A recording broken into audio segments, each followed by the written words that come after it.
إخوة، مصحف يحترق فيهتز منبر الخطيب ويسيل قلم مجيد وتفيض قريحة شاعر ويقاطع الاقتصاد تاجر وتثور لنصرته شعوب وتتقطع في حبه قلوب ويصرخ أصحاب القرار وتصدر بيانات الاستنكار.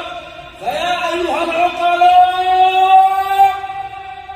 أوقفوا هذا الاعتداء، ولا بد من وضع الخطوط الحمراء والقوانين، فحرية التعبير لا تكون بالإساءة إلى الدين ولا تكون باستفزاز مشاعر المسلمين. فخذوا بأيدي السفهاء والمعتدين وإياكم وكتاب الله رب العالمين. وأنتم أيها الشعوب المسلمة، هذه هي أقداركم المؤلمة.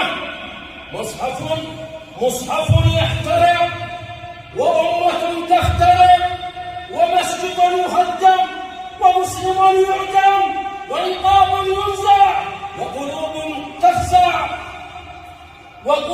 تفزع ودين به ينكر ونبي منه يسخر وإله به يكفر. وليس لنا إلا الصبر والتقوى كما أمرنا ربنا جل وعلا. وإن تصبروا وتتقوا لا يضركم كيدهم شيئا إن الله بما يعملون محيط.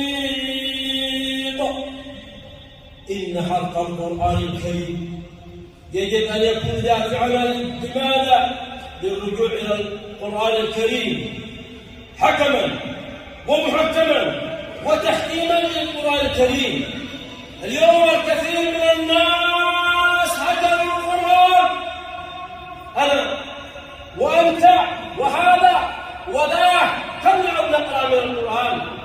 هل ألحقنا أولادنا بحلقات تحفيظ القرآن الكريم حتى نربطهم بكتاب الله وبسنة رسوله صلى الله عليه وسلم؟ إن حق القرآن الكريم يجب أن يكون دافعا لنا للرجوع إلى القرآن، بدءا من الأب في الأسرة إلى الحاكم في الدولة، لنعيش مع القرآن في معاملاتنا، لنحافظ على القرآن بصدورنا حتى يغير